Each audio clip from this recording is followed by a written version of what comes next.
The cops were spooling through hours of hotel security cam footage looking for what they weren't exactly sure. The footwork tedium of a homicide investigation was underway. We're leaving the doors open as far as we're concerned. Everything's on the table until the investigation either stalls or, someone's arrested. The body of Ben Novak Jr. was with the medical examiner. Mother and daughter, attached now by blood only, returned to Florida separately. May had her own agenda, telling the cops she'd help them any way she could. She was collecting her things from her parents' house when she stopped in the guest cottage where Ben had his home office. She was snooping through his files for the detectives when she turned to see her mother upon her like a fury. I see my mother coming at me with a crowbar. And very quickly, she swung it and I picked my arm up and she got this whole end on me with the crowbar. It was literally the final blow for May. She was calling me a traitor. She knew that you were giving evidence against her. Mm-hmm.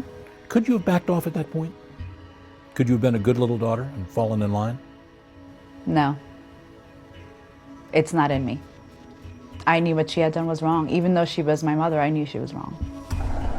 The battleground between mother and daughter then moved from the Novak house to the courthouse. A take-no-prisoners fight over the will. May was giving the cops her theory. Her mother had murdered her stepfather for the inheritance. Narcy, as the beneficiary, stood to get an estate estimated at $10 million, lock, stock, and Batmobile. At this point, my mother was to get everything, and I was like, she's going to get away with this. May filed a civil lawsuit against her mother, arguing the probate court shouldn't award Narcy Ben's money because she'd had him killed. The judge ended up freezing Ben's assets while the court looked into the daughter's allegation. So the big money was on ice, but May said her mother had already by then illicitly cleaned out safe deposit boxes kept by Ben and his mother. Was she on the list of people that had the key to get into the box? No, she was not. No, she was not. She told him a story. She did. My husband's out in the car waiting? Mm-hmm. And he'd been dead for a week at that point. Yeah. Narcy was seen leaving the bank with a duffel bag. With police scrutinizing her every move and May hounding her, Narcy hired New York attorney Howard Tanner.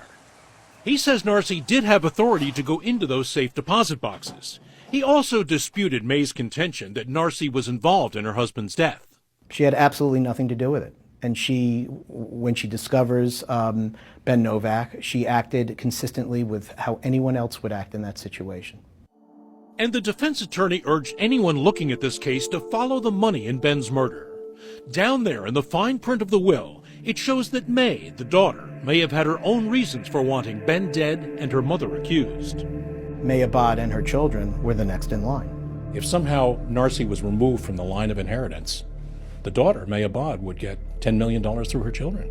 That's correct.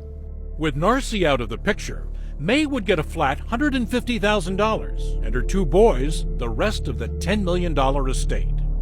Narcy began offering her own theory of the crime. May did it. When she realized, the finger was being pointed on her, she accused me. Of arranging to kill Ben? Correct. Mm-hmm. For the money? Mm-hmm. The mother and daughter finger-pointing accusations continued without ceasefire, even as they interred Ben in his family mausoleum. Narcy, hidden beneath sunglasses and a scarf and hat, ignored her daughter. The mother was flanked by armed bodyguards. The daughter brought her sons. One of my mother's bodyguards flashed his guns at my kids. I'm packing in case there's any doubt, one of those kinds of gestures? Yeah. I saw the extent of everything when she threatened her own grandkids. And I always said she'd never do anything to her grandkids. She loves these kids. There was mother-daughter war, bad blood for sure. But the detectives were about to learn there was another close relative of interest in this toxic family portrait, and more crimes to investigate, perhaps even another murder. Coming up, from out of the blue, a twist, a clue that could turn the case upside down. This is shocking, and it could be a big break. And then, revisiting those hotel security videos, the sight that chilled investigators.